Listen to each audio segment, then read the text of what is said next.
नमस्कार। आज हम एक बहुत ही प्रसिद्ध वैदिक श्लोक को समझने की कोशिश करेंगे।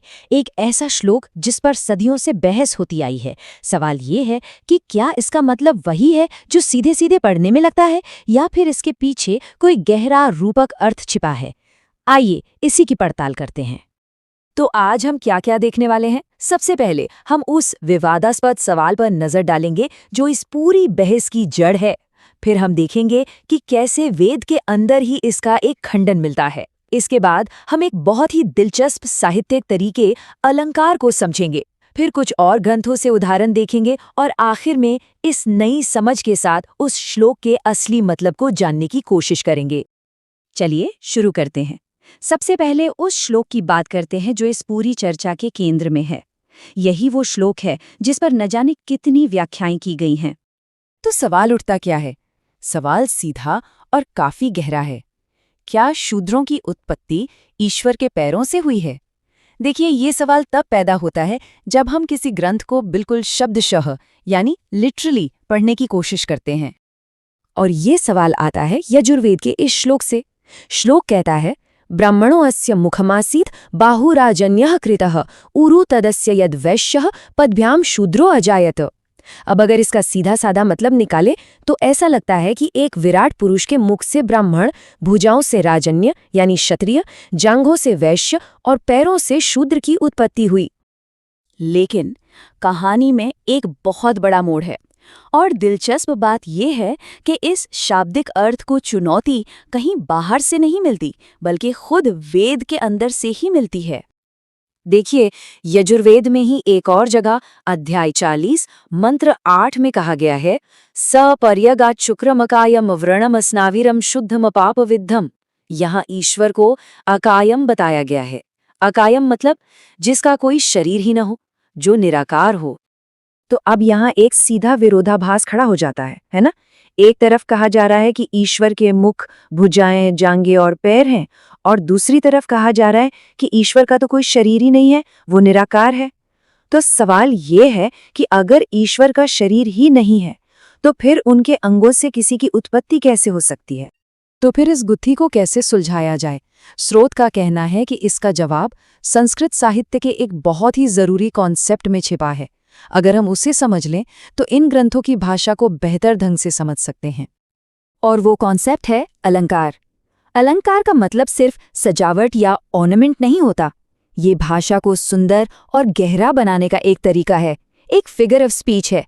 और इस व्याख्या के अनुसार अलंकारों को समझे बिना इन श्लोकों का सही अर्थ निकालना लगभग नामुमकिन है। अच्छा, अलंकारों में भी कई तरह के अलंकार होते हैं। इनमें से एक बहुत ही आम है उपमा। उपमा मतलब सिमिली, यानी जब हम दो अलग अलग चीजों की तुलना करते हैं उनके किसी एक जैसे गुण के आधार पर। अब देखिए, एक पूरी उपमा जिसे पूर्ण उपमा कहते हैं, उसके 4 हिस्से होते हैं। पहला, उपमान, यानी वो चीज जिससे तुलना की जा रही है, जैसे कि चांद। दूसरा, उपमेय, यानी जिसकी तुलना की जा रही है, जैसे कि किसी का चेहरा। तीसरा, साधारण धर्म, यानी दोनों में कॉमन क्या है, जैसे कि सुंदरता। और चौथा, उपमावाचक, यानी वो शब्द जो तुलना बताता है, जैसे जैसा या की तरह। लेकिन यहाँ एक और मजेदार बात है। कभी कभी लेखक इन 4 में से एक या ज्यादा हिस्सों को जानबूझकर छोड़ देता है। इसे कहते हैं लुप्तोपमा, यानी एक अधूरी उपमा। ऐसा इसलिए किया जाता है ताकि पढ़ने वाला खुद सोचे और उस छिपे हुए अर्थ तक पहुंचे। सुनने में ये थोड़ा कॉम्प्लिकेटेड लग सकता है ना? तो चलिए इसे कुछ उदाहरणों से समझते हैं। और ये कोई 1-2 जगह की बात नहीं है। धर्म ग्रंथों में ये स्टाइल बहुत आम है। जैसे ये श्लोक देखिए, सर्वोपनिषदो गावो दोग्धा गोपालनंदनः पार्थो वत्सः सुधीर भोक्ता दुग्धम गीतामृतम महत। यहाँ कहा गया है कि सारे उपनिषद गायें हैं, कृष्ण दूध दूहने वाले हैं, अर्जुन बछड़ा है और गीता का अमृत दूध है। अब ये एक लुप्तोपमा है। जाहिर सी बात है, इसका मतलब ये तो नहीं कि गीता सचमुच कोई दूध है जिसे कटोरे में डालकर पी सकते हैं। हम सब समझते हैं कि ये एक रूपक है, एक मेटाफर है। इसका मतलब है कि गीता हमें आध्यात्मिक पोषण देती है, ठीक वैसे ही जैसे दूध शारीरिक पोषण देता है। एक और उदाहरण देखते हैं। आत्मा नदी संयम पुण्य तीर्था सत्योदका शील तटा दयोबुर्मी। यहाँ आत्मा की तुलना एक नदी से की गई है। और फिर से यहाँ भी कोई ये नहीं सोचेगा कि आत्मा सच में कोई नदी है जिसमें नहाया जा सकता है। ये एक और लुप्तोपमा है, एक बहुत ही सुंदर तुलना जिसमें बताया गया है कि सत्य उस नदी का पानी है, चरित्र उसके किनारे हैं और दया उसकी लहरें हैं। ये शाब्दिक वर्णन नहीं है। तो अब जब हम समझ गए हैं कि लुप्तोपमा या रूपक भाषा कैसे काम करती है, चलिए वापस अपने मूल श्लोक पर चलते हैं, पुरुष सूक्त के उसी मंत्र पर। तो इस व्याख्या के अनुसार यजुर्वेद का वो श्लोक भी एक बहुत शक्तिशाली लुप्तोपमा है। वो किसी के शाब्दिक जन्म की बात नहीं कर रहा, बल्कि वो एक अच्छे से काम करने वाले समाज का नक्शा खींच रहा है, एक मेटाफर के जरिए। और वो मेटाफर क्या है? मानव शरीर का। जैसे शरीर के अलग अलग अंग अलग अलग काम करते हैं, वैसे ही समाज के अलग अलग वर्ग अलग अलग काम करते हैं। मुख ज्ञान, शिक्षा और मार्गदर्शन का प्रतीक है, इसलिए ब्राह्मण। भुजाएं शक्ति और रक्षा का प्रतीक हैं, इसलिए क्षत्रिय। जांघें शरीर को सहारा देती हैं, व्यापार और वाणिज्य समाज को चलाते हैं, इसलिए वैश्य। और पैर पूरे शरीर का आधार है, उस पर शरीर खड़ा होता है, इसलिए श्रम और सेवा करने वाले शूद्र। इस रूपक में कोई अंग दूसरे से बड़ा या छोटा नहीं है, सब जरूरी है।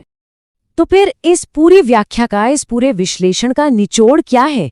वर्ण व्यवस्था के बारे में हमें इससे क्या पता चलता है? देखिए, इस व्याख्या का सार ये है कि ये मंत्र वर्ण व्यवस्था को गुण, कर्म और स्वभाव के आधार पर बता रहा है, जन्म के आधार पर नहीं।